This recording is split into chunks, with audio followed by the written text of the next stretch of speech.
सो हाय दोस्तों, मैं हूं आपका एसके और आज हम बात करेंगे BRC and high water board के मेरा प्रिपरेशन स्टडी कि मैंने कैसे तैयारी किया था। और बार्क में इंटरव्यू की भी बात करेंगे और रिटन टेस्ट की बात करेंगे, क्योंकि बहुत सारे कमेंट आ रहे थे कि बीआरसी का रिटन टेस्ट के बारे में बताइए। ठीक है, क्योंकि उसका जल्दी होने वाला है। ओके, इसी मंथ की 19 तारीख को आपका बीआरसी मुंबई का रिटन टेस्ट होने वाला है। क्योंकि इस बार तो ड्यू टू कोविड या फिर अन्य कुछ और दूसरे वजह से इस बार क्या हुआ कि रिटन टेस्ट अलग और इंटरव्यू टेस्ट अलग हो रहा है। इंटरव्यू मतलब पहले क्या होता था कि आपका आज रिटन हुआ, आज रिजल्ट देते थे, अब कल आपका इंटरव्यू स्टार्ट हो जाता था। ठीक है, पर इस बार ऐसा नहीं है। इस बार सिर्फ और सिर्फ रिटन टेस्ट होगा और उसके बाद हो सकता है 1 महीना बाद या 1 महीना के अंदर आपका इंटरव्यू हो जाए। सो ठीक है, लेकिन हाई वाटर बोर्ड का तो ये रिटन हो चुका है। जो जो पास किए हैं उनको बहुत बहुत कॉन्ग्रेचुलेसन एंड आई होप अगले स्टेप भी इंटरव्यू बहुत अच्छे से क्लियर करेंगे। ठीक है, तो हम लोग देखेंगे कि मेरा प्रिपरेशन स्ट्रेटजी जो है वो कैसे था, कि मैं कैसे लगातार एक फेलियर से जो है ना एक सक्सेसफुल पाथ को गेन किया। कि मैं लगातार जब 3-4 जब एग्ज़ाम फेल किया था, तो मैंने अपना क्या स्ट्रेटजी में चेंज ऐसा किया कि मतलब अचानक से उसके बाद कोई फेल किया ही नहीं। ठीक है, जो भी एग्ज़ाम दिए and that's and they and I am selected. ठीक है, ओके, तो हम लोग बात करेंगे। जैसे कि आप देख रहे हैं यहाँ पर ही पहला ही लिखा हुआ माई preparation strategy in BRC in heavy water board. इसमें से कुछ क्वेश्चन रिलेटेड है जो मतलब कमेंट में पूछा जाता था। ठीक है, कि हमसे कि क्या है। जैसे कि मैंने लिखा हुआ कि some question ask by student generally in my video. तो पहला क्वेश्चन है कि मैं बार्क और हाई वाटर बोर्ड में कितना मार्क्स पाया था। ठीक है, तो फिर दूसरा क्वेश्चन है कि मैंने इंटरव्यू हाई वाटर बोर्ड का इंटरव्यू में कितना मार्क्स पाया है। ठीक है, फिर क्वेश्चन अभी मेरे से पूछा जाता है कि कौन सा बुक जो है वो बीआरसी के लिए बेस्ट है और हाई वाटर बोर्ड के लिए बेस्ट है।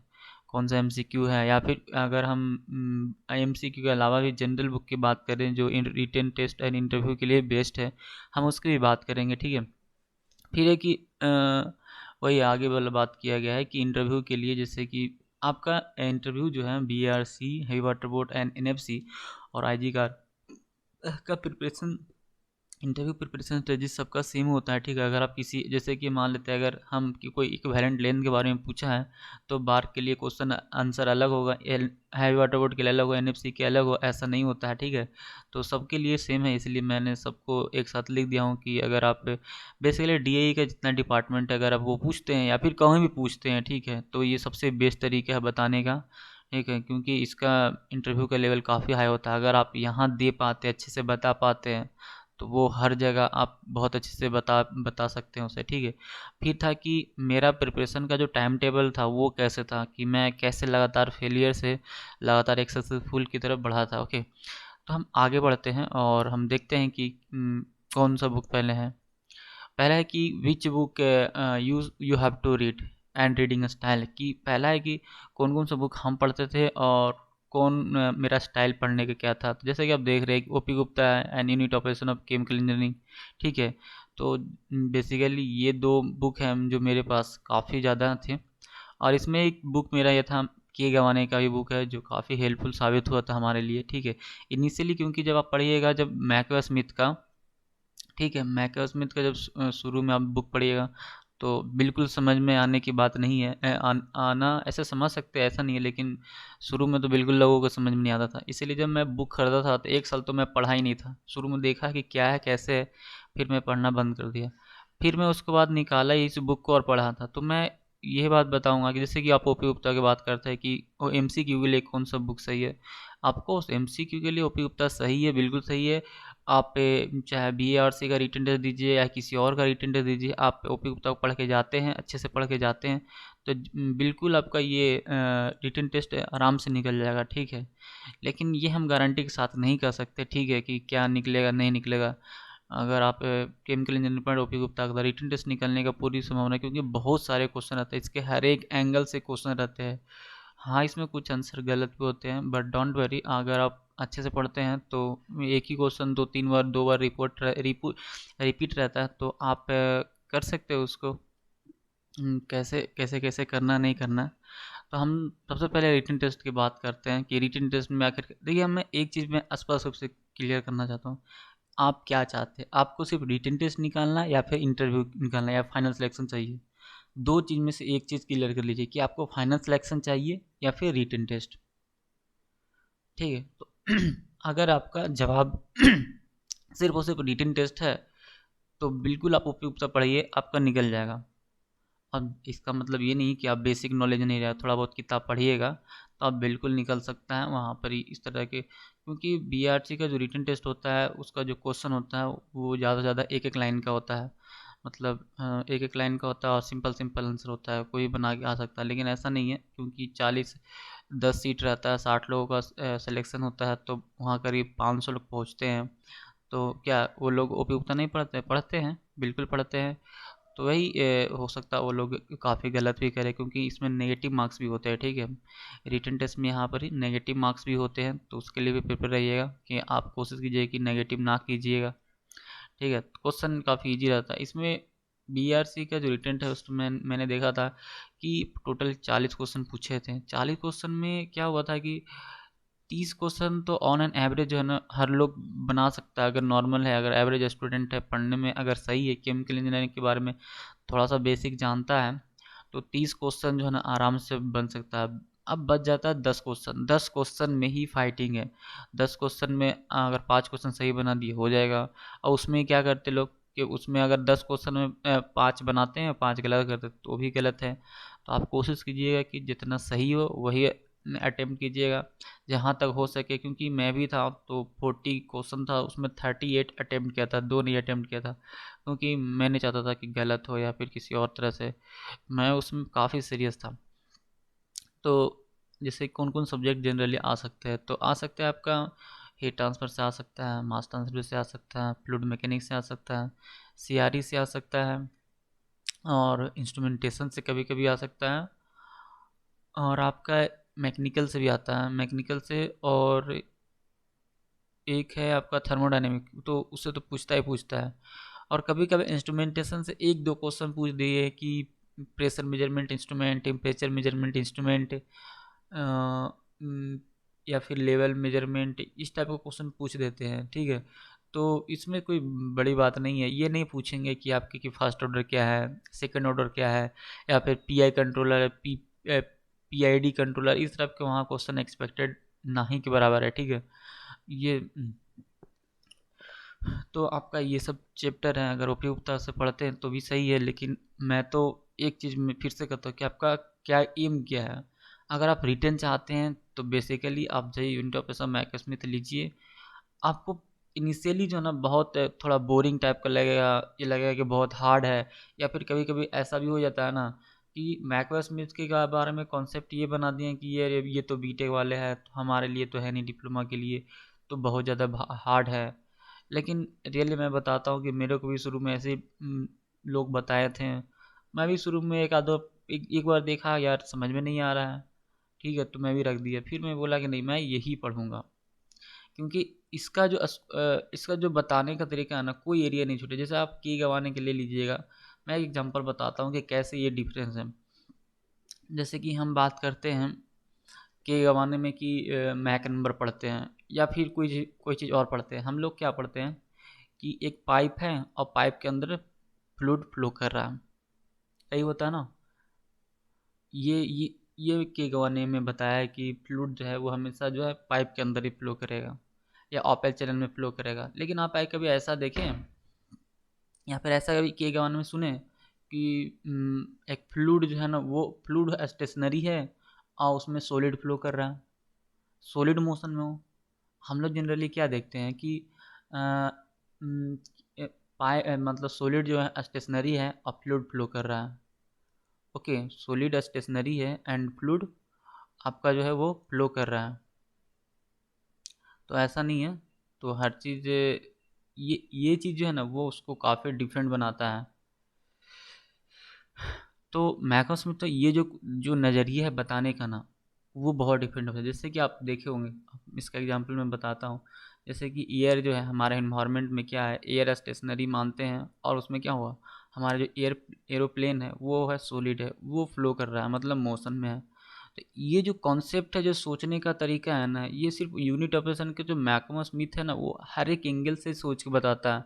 तो अगर आपसे कोई इंटरव्यू में पूछता है तो आप बहुत ही इजीली से बता सकते हैं उन्हें कि देखिए ये क्या होता है, नहीं होता। ऐसा नहीं कि मतलब ऐसा नहीं लगे कि हमें पता ही नहीं था, ठीक है। तो ये बात है। तो हम यही बोलेंगे कि अगर आप इंटरव्यू के लिए रियली सीरियस हैं तो मैक स्मिथ उठाइए, पढ़िए। ऐसा नहीं है कि एक ज़माने में अगर कोई बहुत बढ़िया से पढ़ता है, क्योंकि खासकर हाई वाटर बोर्ड में इतना ज़्यादा दूर नहीं जाते हैं कि जैसे कि के वन में क्या है, अगर के वन से पढ़ते हैं तो कुछ टॉपिक एक्स्ट्रा ऐड कर लिया है। जैसे कूलिंग टावर के बारे में तो हम डेफिनेटली पढ़िए, जो कि के वन में नहीं दिया हुआ। तो कूलिंग टावर के टाइप्स पढ़िए, उसका फ्लो पढ़िए, कैसे कैसे डायग्राम बनता है, वो कैसे वर्क करता है, क्या हम एम्बिएंट टेम्परेचर से कम टेम्परेचर ला सकते हैं कि नहीं ला सकते हैं, उसमें अप्रोच है, रेंज है, बहुत तरह के बहुत है जो देख लीजिएगा। वो उसमें वेट वाल टेम्परेचर, ड्राई वाल टेम्परेचर वो कैसे रिलेट करता है, ये आपको मैकमो स्मिथ ही बता सकता है। तो अगर आप के गवाने पड़ेगा तो ये जो सब चैप्टर है वो ज़रूर इंक्लूड कर लीजिएगा, तो के गवाने ही फुलफिल कर सकता है। लेकिन इनिशियली अगर आपको इंटरव्यू देना है हाल फिलहाल में, तो ये बुक को थोड़ा सा लगता है कि ज़्यादा टफ है, ठीक है। लेकिन जो लोग पहले से पढ़ रहे होंगे उनके लिए बहुत बढ़िया है। और मैं क्या बताऊँ इसके संबंध में, के गवाने भी पढ़िए, उसको बहुत अच्छे से पढ़िए। के गवाने जब पढ़िए तो उसके हर एक लाइन पढ़िए। ऐसा नहीं है कि जो जो जैसे फ्रिक्शन फैक्टर दिया है उसके दूसर का लाइन डिफिनेशन हो गया उसके नीचे नहीं पढ़ेंगे। आप उसका हर एक चीज़ पढ़िए, ठीक है। उसका हर एक चीज़ जहाँ जहाँ लिखा हुआ ना, हर एक टॉपिक जो आपको लगता था कि आज ये नहीं पढ़े हैं कभी, उसको आप पढ़िए। आपको डेफिनेटली नया चीज़ मिलेगा ही मिलेगा, क्योंकि मैं ऑब्जर्व ऐसा किया हूँ कि मैं जितनी बार बार बार पढ़ता था उतना ही ऐसा होता था, ठीक है। तो आई होप आपको ये जो बार बार पूछते थे रिटन टेस्ट में क्या पढ़ें, आप इंटरव्यू की एक बार तैयारी कीजिए बढ़िया से, सीरियस होकर। रिटन टेस्ट आराम से निकल जाएगा, उसकी टेंशन ना लीजिए, क्योंकि वहाँ बेसिक बेसिक क्वेश्चन ही पूछा जाता है, ठीक है। फिर है कि रीडिंग स्टाइल है कि हम बुक को पढ़ें तो कैसे पढ़ें। तो मेरा स्टाइल ये रहता था कि हम जैसे आज मान लेते हैं कि हम एक टॉपिक ले लिए कि फ्लूइड मैकेनिक्स, तो फ्लूइड मैकेनिक्स पढ़ना है तो शुरू से आज पढ़ते थे, और आज मैं कोशिश करता था कि लास्ट तक ख़त्म हो जाए। की गँवाने का तो एक दिन में ख़त्म हो जाता था। तो जैसे मैकबेथ स्मिथ पढ़ते थे तो कभी-कभी 4 चैप्टर, 5 चैप्टर, उसमें 3 चैप्टर पहला दिन हुआ, 3 चैप्टर ही कंप्लीट हुआ। फिर दूसरा दिन जब मैं पढ़ता था, फिर से शुरू से ही पढ़ता था। एक था कि मैं पढ़ता था तो उसमें क्या होता था कि वहाँ पढ़ते थे, देखते थे, उसके बाद बिना देखे हुए लिखना रहता था कि आज अभी क्या मैं पढ़ा। तो इससे क्या होता है कि मेरा जो क्लैरिटी है उसके बारे में और दिमाग में रखने की जो कैपेसिटी है वो बढ़ जाता था। मैं पढ़ता था, फिर लिखता था, पढ़ता था, लिखता था। तो हाँ, और जब भी पढ़िए तो कलम कॉपी रखिए। इससे क्या होता है ना कि आप डिस्ट्रैक्शन में थोड़ा कम जाते हैं, मतलब डिस्ट्रैक्ट कम होते हैं, ये नहीं कि सपने आ जाते हैं या फिर कोई और दिमाग में आ जाता है। तो इस चीज़ से आप बच सकते हैं, ठीक है। तो आप कॉपी कलम डेफिनेटली रखिए उसके बारे में, और ऐसा कीजिए, ठीक है।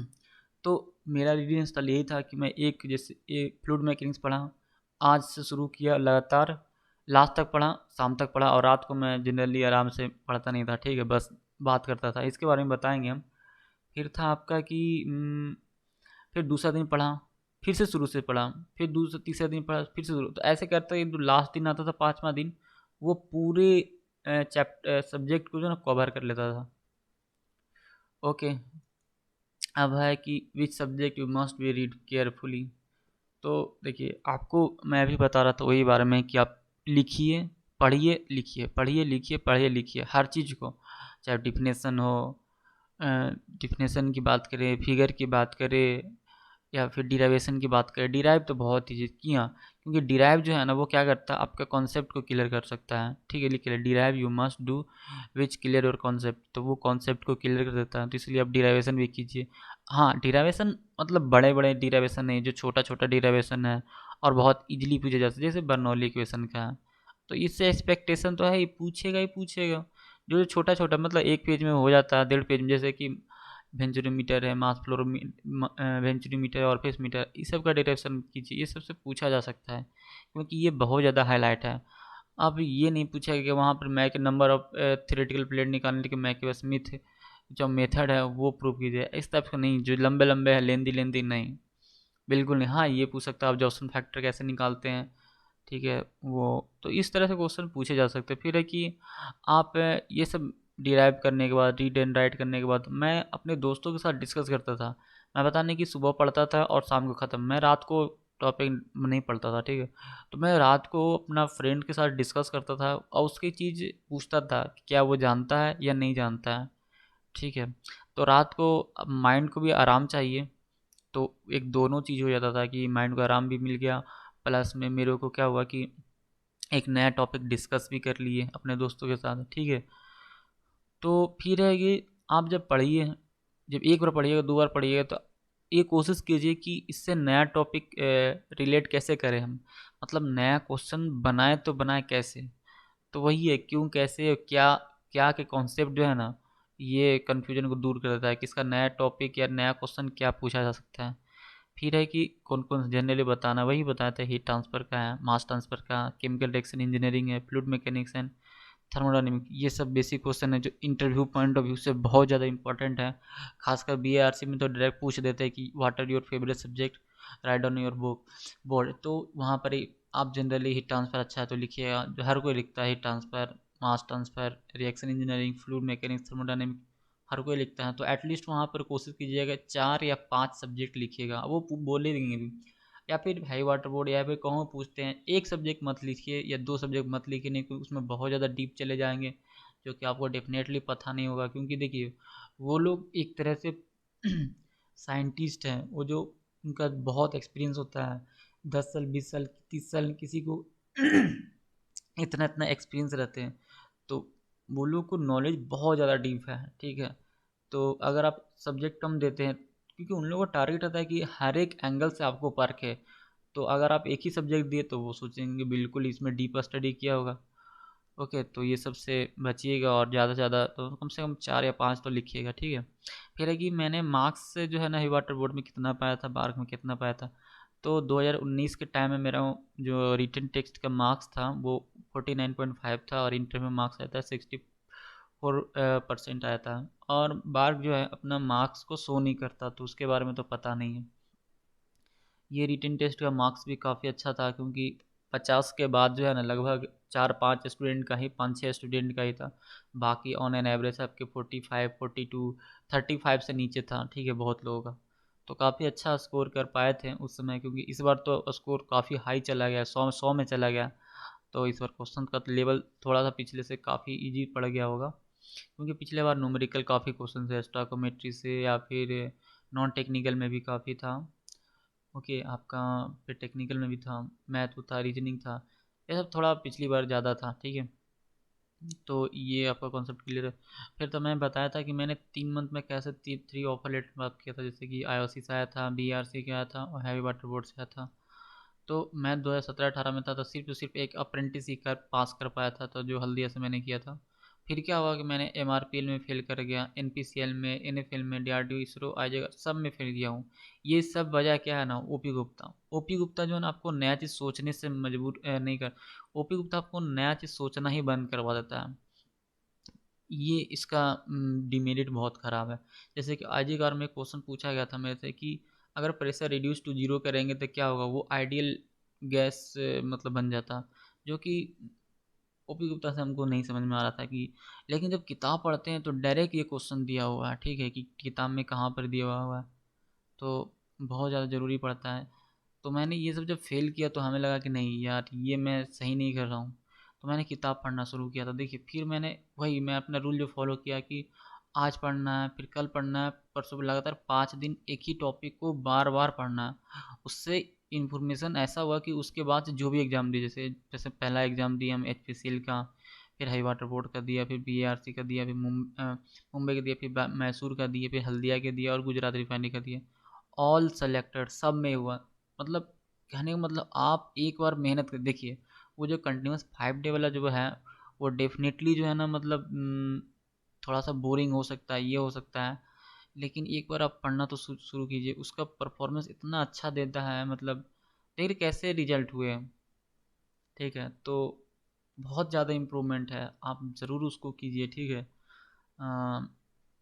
थोड़ा सा देखिए, आप कहा नहीं जाता है कि अगर आप शॉर्टकट रास्ता पासते हैं तो जल्दी पहुंच जाते हैं, लेकिन आप वो चीज़ अचीव नहीं कर पाते जो सब लोग को मिलता है। तो आप डिफ़िकल्ट रास्ता थोड़ा सा हो सकता है, लेकिन आप चूज़ कीजिए, उस पे हिम्मत कीजिए चलने से। आप सोचिए ना, बस 2 महीने की बात है, 2 महीने प्रिपरेशन कीजिए, उसके बाद अब जैसे चलना है वहाँ जाके पढ़िए, वो अपने से अच्छे से बताएँगे। जब जब ट्रेनिंग करने जाइएगा बीआरसी में, तो वो अच्छे से बताएँगे क्या नहीं करना है, कैसे नहीं करना। वहाँ आप लोगों को देखिएगा ना कि किस तरह के लोग आते हैं, तो अपने आप सब करने लगे, मेहनत करने लगिएगा। क्योंकि देखिए, आप यहाँ अगर आप बचते हैं मेहनत करने से, तो वहाँ तो करना ही पड़ेगा। तो इसलिए वो लोग चाहते हैं कि लड़के पहले से हैबिट हो, नहीं तो फिर वहाँ दिक्कत हो जाए, तो फिर बाद में बोलिएगा कि 2 साल हो गया मेरे को, अब जॉब नहीं किया। तो ये आप क्या चाहते हैं? ऐसा नहीं ना। तो इसलिए आप बुक पढ़िए, बहुत अच्छे से पढ़िए, हर एक टॉपिक पढ़िए, दोस्तों के साथ डिस्कस कीजिए, नया नया टॉपिक है वो डिस्कवर कीजिए। जब भी वहाँ पर ही आप बताएं बोर्ड पे, तो आप क्या कीजिएगा कि या कुछ भी बताएं तो बोर्ड पे लिखिए। अब बोर्ड पे लिखने के साथ साथ लिखते हैं तो उनको बोलते रहना है कि क्या लिख रहे हैं, क्योंकि ये बार बार मेरे से क्वेश्चन बोला है कि आप जब बोर्ड पे लिखिए तो बताइए क्या क्या होता है नहीं होता है, ठीक है, जो लिख रहे हैं सो बताइए। तो इस तरह से हुआ था, जो हुआ था कि मैंने, अब बात इसमें मैं बाद में बताऊंगा कि बार्क मैंने क्यों छोड़ दिया। बेसिकली ये था कि सबसे पहले आईओसी से मेरा ऑफर लेटर आ गया था, तो मैंने यहीं ज्वाइन कर लिया था, ठीक है। इसके बारे में डिटेल जो है मैं दूसरी वीडियो में बताऊंगा कि मेरा क्या कन्फ्यूजन है या फिर क्या हुआ था उस समय, ठीक है। सो आपको बहुत बहुत थैंक यू और बेस्ट ऑफ लक, जो अभी बीआरसी का, हैवी वाटर बोर्ड का, एनएफसी का इंटरव्यू देने जा रहे हैं। आई होप उन लोगों को थोड़ा सा हेल्पफुल मिला होगा कि रिटन टेस्ट के बारे में, इंटरव्यू के बारे में, या फिर और किसी चीज़ के बारे में, ठीक है। So thank you for